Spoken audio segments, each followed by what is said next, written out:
ജീവിതത്തിൽ വിജയിക്കാൻ ആഗ്രഹമില്ലാത്തവരായി ആരുമില്ല അല്ലേ? അപ്പോൾ എങ്ങനെ വിജയിക്കാം? അതിന് നമ്മളെ സഹായിക്കാൻ നെപ്പോളിയൻ ഹില്ലിന്റെ കാലത്തെ അതിജീവിക്കുന്ന ചില തത്വങ്ങളുണ്ട്. നമുക്കതൊന്ന് നോക്കിയാലോ? അപ്പോ നമുക്ക് നേരെ വിഷയത്തിലേക്ക് കടക്കാം. ഞാൻ നിങ്ങളോടൊരു ചോദ്യം ചോദിക്കട്ടെ. നിങ്ങൾക്കൊരു മികച്ച വിൽപ്പനക്കാരനാകാൻ ആഗ്രഹമുണ്ടോ? ഈ ഒരു ചോദ്യത്തിൽ നിന്നാണ് നമ്മൾ ഇന്ന് തുടങ്ങുന്നത്. കാരണം എന്താണെന്ന് വെച്ചാല് നെപ്പോളിയൻ ഹില്ലിന്റെ അഭിപ്രായത്തിൽ നമ്മളെല്ലാവരും ഓരോ വിൽപ്പനക്കാരാണ്.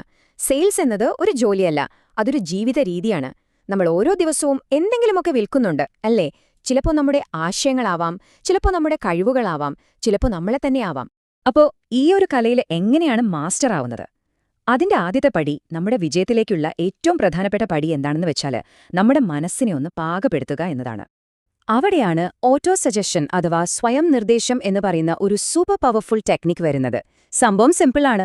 നിങ്ങൾ എന്തായി തീരാനാണോ ആഗ്രഹിക്കുന്നത് അത് നിങ്ങളോട് തന്നെ വീണ്ടും വീണ്ടും പറഞ്ഞ് നിങ്ങളുടെ ഉപബോധ മനസ്സിനെ അങ്ങ് ട്രെയിൻ ചെയ്തെടുക്കുക. അത്രയുള്ളൂ. ഇതിലെ ഏറ്റവും പ്രധാനപ്പെട്ട കാര്യം എന്താണെന്നറിയോ? നിങ്ങൾക്കൊരു സാധനം വിൽക്കണമെങ്കിൽ അത് ആദ്യം നിങ്ങൾക്ക് തന്നെ വിൽക്കണം.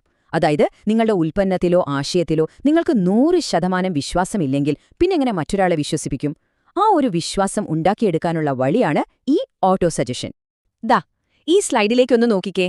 കീൻ എന്നൊരു ഫ്ലാസ്ക് വിൽപ്പനക്കാരന്റെ കഥയുണ്ട്. ഇത് കേൾക്കാൻ നല്ല രസാണ്. അദ്ദേഹം ആദ്യം ഫ്ലാസ്കിന്റെ ഫീച്ചേഴ്സൊക്കെ പറഞ്ഞ്, അതായത് ലോജിക്ക് വെച്ച് വിൽക്കാൻ നോക്കി. പക്ഷെ ഒന്നും നടന്നില്ല. എപ്പോഴാണോ അദ്ദേഹം തന്റെ ഒരു പേഴ്സണൽ അനുഭവം, അതായത് ഇമോഷൻ വെച്ച് സംസാരിക്കാൻ തുടങ്ങിയത്, അപ്പൊ പിന്നെ കച്ചവടം പൊടിപൊടിച്ചു. നമ്മുടെയൊക്കെ മനസ്സ് എന്ന് പറയുന്നത് ശരിക്കും 7 പോസിറ്റീവ് വികാരങ്ങളും 7 നെഗറ്റീവ് വികാരങ്ങളും തമ്മിലുള്ള ഒരു യുദ്ധക്കളം പോലെയാണ്. ഒരു ഗ്രാൻഡ് വിൽപ്പനക്കാരൻ എപ്പോഴും കണക്ട് ചെയ്യുന്നത് ആഗ്രഹം, സ്നേഹം, വിശ്വാസം പോലുള്ള പോസിറ്റീവ് വികാരങ്ങളിലേക്കായിരിക്കും. കാരണം നമ്മളെപ്പോഴും തീരുമാനങ്ങൾ എടുക്കുന്നത് തലച്ചോറുകൊണ്ടല്ല, ഹൃദയം കൊണ്ടാണെന്ന് അവർക്കറിയാം. ശരി, അപ്പൊ നമ്മുടെ മൈൻഡ് സെറ്റൊക്കെ സെറ്റാക്കി ഇനി നമുക്ക് അടുത്ത സ്റ്റെപ്പിലേക്ക് പോകാം. അതായത് ഈ വിൽപ്പന എന്ന കലയിൽ എങ്ങനെ വൈദഗ്ധ്യം നേടാമെന്ന് നോക്കാം. ഈ ആകർഷകമായ വ്യക്തിത്വം എന്ന് കേൾക്കുമ്പോൾ വിചാരിക്കും അത് ജന്മനാ കിട്ടുന്ന എന്തോ ആണെന്ന്. പക്ഷെ അങ്ങനെയല്ല. ഇതൊക്കെ നമുക്ക് പഠിച്ചെടുക്കാവുന്ന കാര്യങ്ങളാണ്.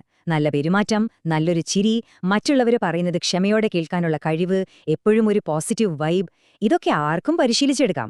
ഇതിന് ഏറ്റവും നല്ലൊരു ഉദാഹരണമാണ് സ്റ്റീവ് എന്ന പുതിയ സെയിൽസ് ഏജന്റിന്റെ കഥ. അദ്ദേഹം സംസാരിക്കുമ്പോൾ ആ മുറിയിലൊരു പ്രത്യേക പോസിറ്റീവ് എനർജി നിറയുമായിരുന്നു. ആളുകൾക്ക് അദ്ദേഹത്തോട് സംസാരിക്കാൻ ഇഷ്ടമായിരുന്നു. അതിന്റെ റിസൾട്ട് എന്തായിരുന്നു എന്നറിയാമോ?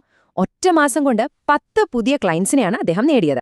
ഓക്കെ, ഇപ്പൊ നമ്മൾ വന്നിരിക്കുന്നത് ഏതൊരു സെയിൽസിലെയും ഏറ്റവും ടെൻഷനുള്ള, ഏറ്റവും നിർണായകമായ ഒരു ഘട്ടത്തിലേക്കാണ്. എങ്ങനെ ഒരു ഡീല് ക്ലോസ് ചെയ്യാം, അതായത് എങ്ങനെ കരാർ ഉറപ്പിക്കാം. നെപ്പോളിയൻ ഹിൽ ഇതിന് 6 സ്റ്റെപ്പുള്ള ഒരു കിടിലൻ പ്ലാൻ തരുന്നുണ്ട്. ഒന്നാമതായി, വാങ്ങുന്നയാളുടെ മനസ്സ് തുറപ്പിക്കുക. 2, നിങ്ങളിലും നിങ്ങളുടെ പ്രോഡക്റ്റിലുമുള്ള ആത്മവിശ്വാസം അവരിലേക്ക് പകരുക. 3, അവരുടെ യഥാർത്ഥ ആവശ്യം എന്താണെന്ന് കണ്ടെത്തുക. സംസാരത്തിലുടനീളം അവരെയും കൂടി നിർത്തുക.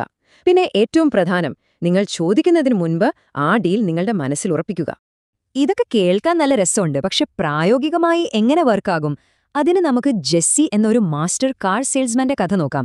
അദ്ദേഹം ഒരാഴ്ച എത്ര കാറ് വിൽക്കുമെന്ന് കേട്ടാൽ നിങ്ങൾ ഞെട്ടും. 100! ഒരാഴ്ച 100 കാറുകൾ! വിശ്വസിക്കാൻ പറ്റുന്നുണ്ടോ? അപ്പോ എന്താണ് ജെസ്സിയുടെ ആ രഹസ്യം? വളരെ സിമ്പിളാണ്.